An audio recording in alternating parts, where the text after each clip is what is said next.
I'm going to live in this high-rise apartment with my mom. I want a divorce. I couldn't hide my confusion at the sudden statement my husband made. It seems like my husband was planning to live in the high-rise apartment I inherited from my father with his mother after our divorce. I wonder what he's thinking. I have had my share of frustrations regarding my husband ever since our marriage. Yet, I never considered divorce because there were aspects of him I respected. However, I never dreamt he would suggest starting a life with his mother in the home I inherited. As I stood dumbfounded, my husband, with a condescending smile, said, "I'll divorce you and just take this property." I must be really lucky. Seriously. The moment I saw his unpleasant smile, my love for him completely vanished. My name is Stacy. I'm a 28-year-old office worker. I managed to join the company I've long admired as a new graduate and have been vigorously working ever since. People often say, "You're a typical career woman." Being devoted to my job, I had never experienced a serious relationship, and neither was I particularly keen on marriage, thinking that living alone wasn't such a bad idea.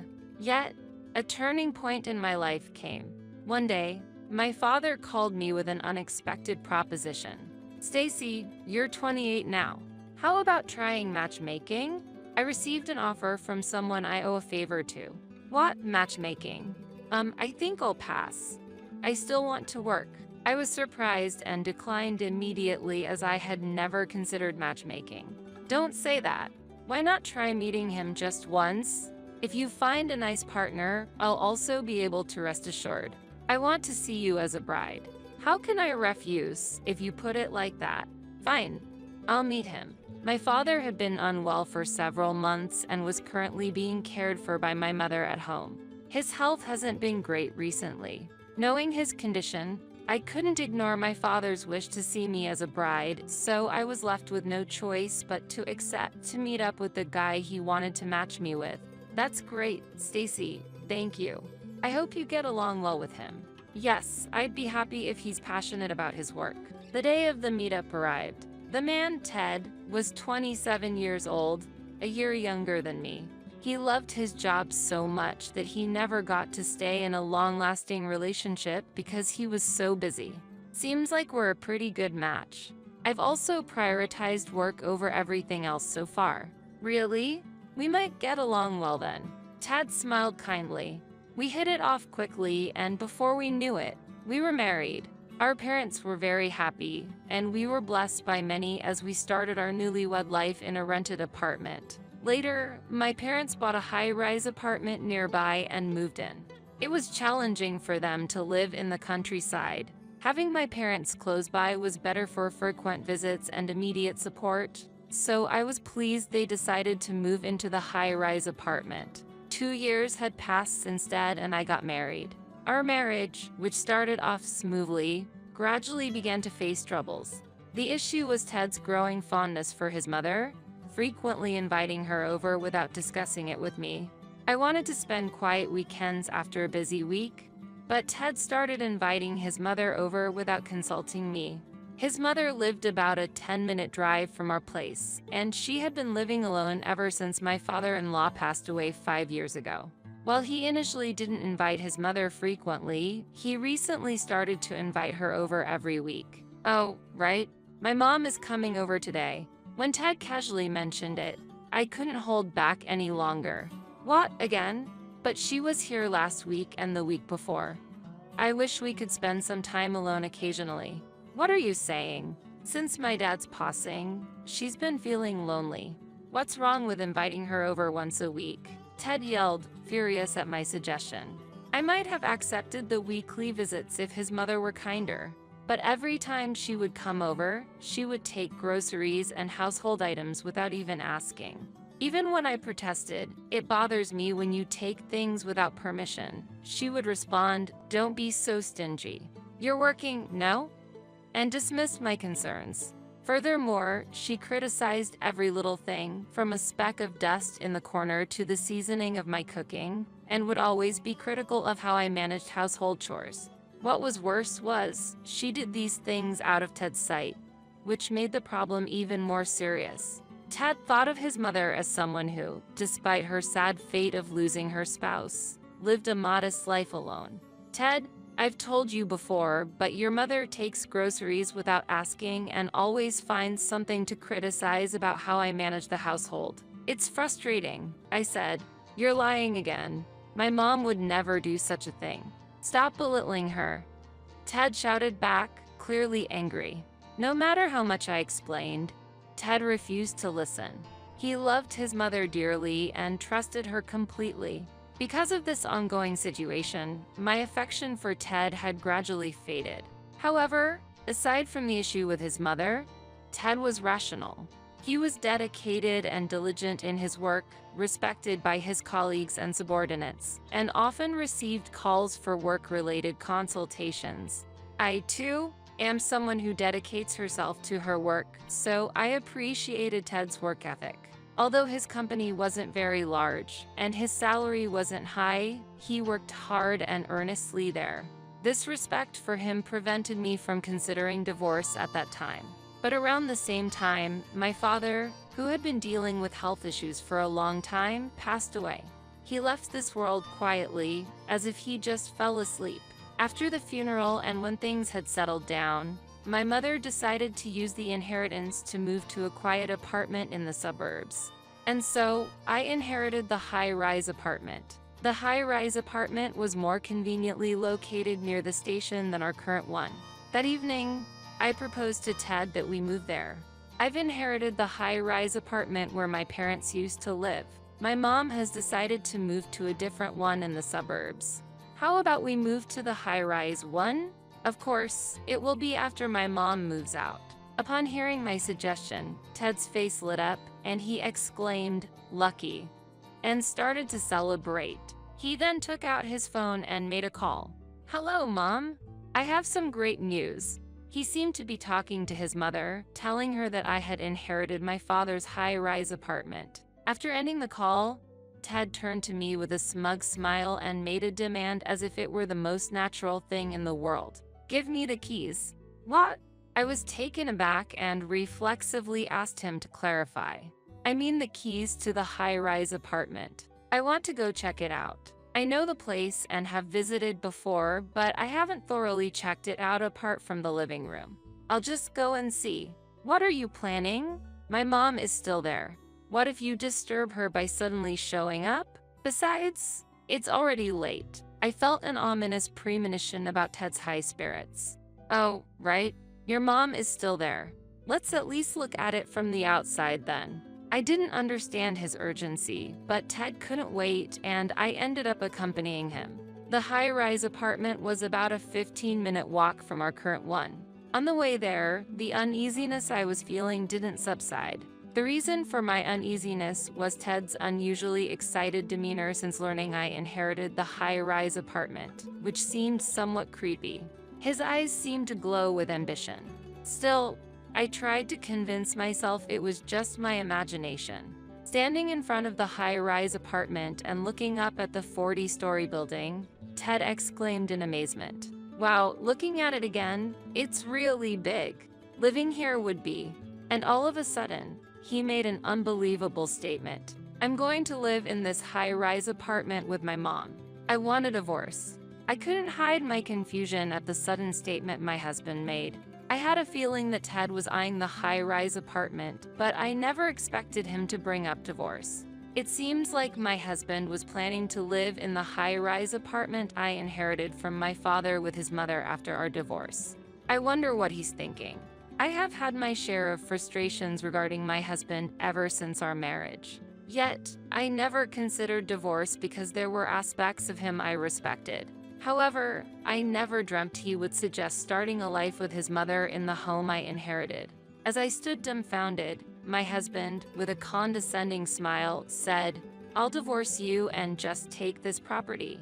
I must be really lucky. Seriously. The moment I saw his unpleasant smile, my love for him completely vanished. I was taken aback by his statement but responded calmly, "Ted, it seems you might be misunderstanding something, but inheritance doesn't automatically go to the spouse." What are you talking about?" Ted laughed as if he didn't understand my words at all. I mean, this high-rise apartment is something I inherited, so it can't become yours. Inheritance laws don't apply to shared property. Even when I explained again, Ted said, "That's a joke. I won't believe such a lie." Okay, I was just perplexed. I didn't think he would be such a difficult person to talk to. It's funny to see you trying so hard to avoid divorce. Do you love me that much? How pathetic, he mocked. Ted's derisive laughter was extremely unpleasant. And at that moment, I realized my feelings for Ted had vanished. There used to be a respectable side to him, but now I only felt discomfort. If you don't agree to divorce, I'll file for arbitration. I'll live happily in this high-rise apartment with my mom, Ted said with a smirk, and I responded calmly. I'll agree to the divorce. When we get home, let's write the divorce papers. Nice. Surprisingly obedient, aren't you? He answered satisfied, and when we got home, we downloaded and printed the divorce papers from the City Hall's website. Ted signed the divorce papers first, and then I signed. I've completed my part. When I handed over the divorce papers, Ted eagerly took them and said, "I'll hand these in right away," and headed to the City Hall. Thus, our brief 2-year marriage came to an end. However, I couldn't move to the new residence immediately and had to continue living with him in our current place for a while. During this time, I consulted with a lawyer about dividing the property while also preparing to move. My plan was to move to the high-rise apartment I inherited from my father. During this period, my mother-in-law suddenly visited our home. Ted wasn't home, and I had to deal with her alone. When I opened the door, she started shouting, "Why haven't you given us the apartment yet, Stacy? Hand it over to us, quickly." As I've explained to Ted several times, that house is something I inherited from my father and I can't give it to you or Ted, I responded calmly. The audacious mother-in-law then said, "Don't be so stingy. You earn a lot, right? You're so busy with work that you neglect household chores, so you must not be struggling with money. It wouldn't hurt if you gave us the property." I firmly refused her demand. "There's no way I'll give you the apartment," and closed the front door. Behind the door, she yelled, "Why are you so insolent? Ted was right to get a divorce from such a daughter-in-law. Hand over the high-rise apartment quickly." But after a while, she quieted down and seemed to have given up and left. That evening, when Ted returned home, I told him about his mother's visit. "Today, your mother came. Seems like she's expecting to live in the high-rise apartment. She hurled insults at me, and I can't take it anymore." Then Ted, as if thinking his mother had been insulted, suddenly began yelling hysterically. "What's with that attitude? My mom just wants to live in the high-rise apartment with me as soon as possible. You're the problem for not handing it over. My mom isn't at fault. Stop being stubborn and give us the property now." It's not about being stubborn. It's legally established that inheritance doesn't become shared property. It's exempt from property division. Do I need to explain it again? Even as I tried to explain, Ted wouldn't listen. I eventually successfully completed the property division process, but it took extra time and money because Ted made a fuss about not getting the high-rise apartment. Therefore, I decided to bill all the divorce expenses to him. After my mother moved to the suburban apartment, I decided to relocate to the high-rise apartment. I completed the move without Ted knowing. After moving to my new home, I changed all my contact information, cutting off all ties with him. I was worried for a while that he might come over, but fortunately, there were no signs of him coming, and months had passed. I was relieved, thinking he had accepted the reality that he couldn't live here.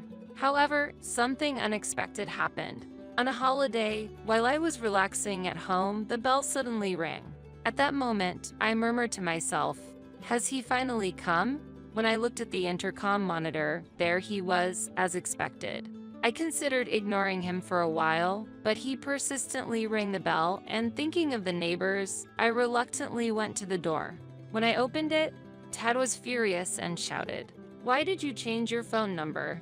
You've changed your email address too, right? Why didn't you tell me your new contact information? Why should I? I have no obligation to explain to you." The divorce was completed and we're no longer husband and wife, and the property division is settled, so we have nothing to do with each other anymore. Don't say nonsensical things." As I responded calmly, Ted became even more enraged. "Don't make lame excuses." "I'm really angry." "That's clearly not a lame excuse." Having a reasonable conversation with him was impossible, and it gave me a headache. Ted continued to shout as if he was about to pounce me. "Why can't I have this property? Because of that, I've been laughed at by my friends. It's all your fault." "Laughed at by your friends? What do you mean?" When I asked, Ted was silent for a while before starting to speak slowly. "Seems like he had bragged to his friends about having bought a high-rise apartment when we filed for divorce and I inherited this property." Envied by his friends, Ted didn't want to hear anything about how the property division didn't allow him to get the apartment and mistakenly thought that if he kept fighting, he would eventually obtain it. Even so, I've been scorned and ridiculed by my friends as a braggart for not living in the high-rise apartment, and my mother is pressuring me about when we can move in. "You're responsible for this situation."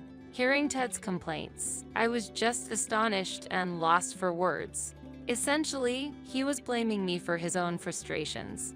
I was beginning to feel foolish to continue further discussions with him, and said, "It's not my fault. I've tried to explain to you many times that the high-rise apartment is not included in the property division. There's nothing more to talk about. Please leave," and tried to close the door. However, Ted wedged his foot in the door, preventing me from closing it. "Move your foot." "Shut up. I won't leave until you say you'll hand over the high-rise apartment. You're making me look like an idiot." Ted glared at me with bloodshot eyes. "If you won't leave, I'll call the police." "Hoot, call them. Don't think such threats will make me back down. I must get this property at any cost." While Ted dismissed the threat, I calmly took out my cell phone from my pocket. "Wait, are you seriously calling the police?" Ignoring Ted's nervous whisper, I completed the call to the police. Ted turned pale and shouted, "I didn't think you'd actually call the police. Are you crazy?" and quickly left the scene. In the following days, life returned to normal, and it seemed the shock of being reported to the police made Ted avoid contacting me. However, 3 months later, I found an envelope in my home's mailbox. It had no addressee, suggesting someone had delivered it directly. Who could this be from? I muttered to myself as I turned the envelope over to find Ted's name written on it. Shocked, I cautiously opened the envelope, wary of any dangerous contents. Inside were 3 letters, written in Ted's handwriting, detailing his recent circumstances. The letter began as follows: "To Stacy, since I can no longer reach you, I am honestly sharing my current situation through this letter. Please read it to the end." With a mix of curiosity and annoyance, I began to read the letter.